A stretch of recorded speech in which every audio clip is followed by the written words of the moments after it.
I'm JD with the Nerdery, and I'm here with Zack Kaplan, writer of Eclipse from Top Cow. And we say it all the time, man, if you're not reading Top Cow, you suck. That's all there is to that. But this is an absolutely amazing book. I love the idea behind it. I gotta know, where did that come from? I was working a graveyard shift, so I was driving home at sunrise, and it was just me in the empty streets in the sun, and that surreal world of nobody out but me in the sun. That kind of was the beginning of what if no one could go outside, what if the sun was dangerous and everyone was hiding, and it became Eclipse. That's awesome, man. And Giovanni Timpano's art is incredible. Yes. And it seems tailor-fit for this story. Did you have any say in picking the artist? I did, and Top Cow had a long list of them, and Gio was on it, and I knew immediately seeing his stuff on The Shadow and Lone Ranger. This was the guy, and he was actually 5 months until his availability. And I could have gone with another artist, and I made the choice of waiting, and it was obviously the best decision for the book.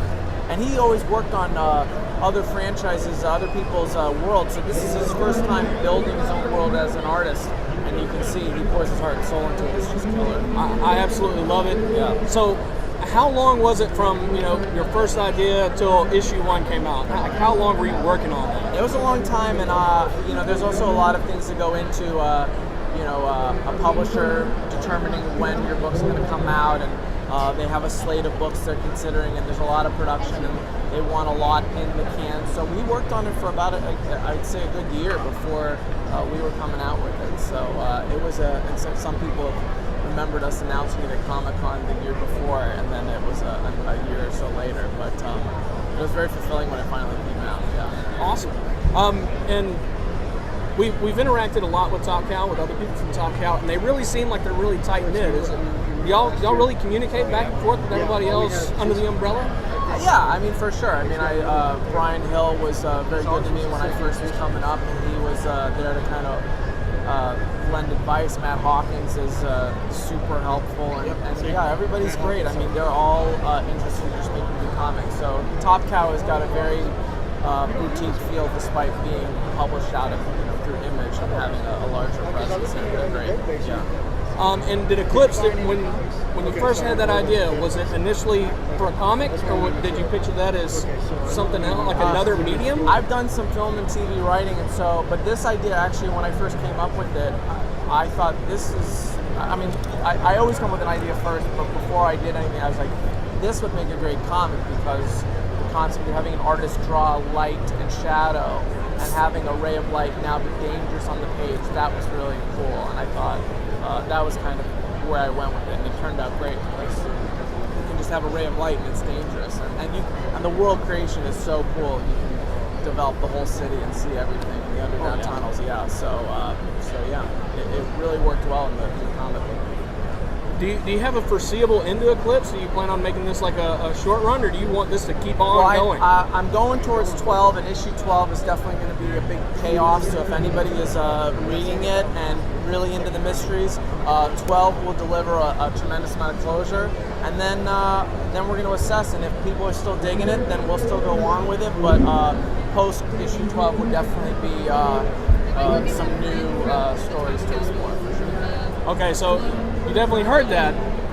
Go buy Eclipse, because I need more than 12. I think 12 would look really nice in the hardcover. That's my goal too. Get one of those hard. Yes. See what else I got here. Now that it's been out, I've had time to evaluate. As a person who's done a lot of art and done a lot of writing, I finish something and I let it sit on the shelf, and I think, man, I kind of wish I would have done that a little different. Do you ever have that with Eclipse? Yes and no. I mean, this is my first comic book, so I've learned so much doing this comic, and obviously I could very easily go back and think about ways to do things differently or ways to do things better.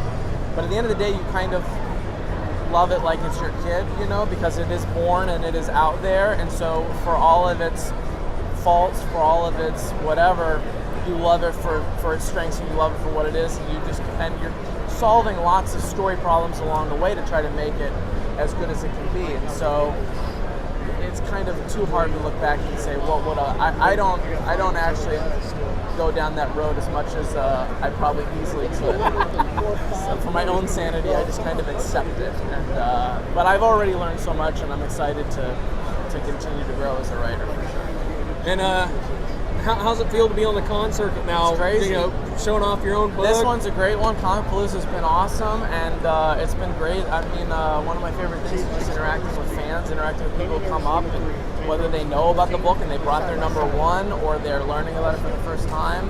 I mean, cons are electrifying. You know, there's people who love everything sci-fi and geek and nerd and cool, and it's just great. So I love it. I love it. Well, I actually have every issue in my bag. Yeah, we're gonna for you to sign them. You're done. We're done. Let's do it. I got one more question for you. Now we ask everybody this: what is your definition of a nerd?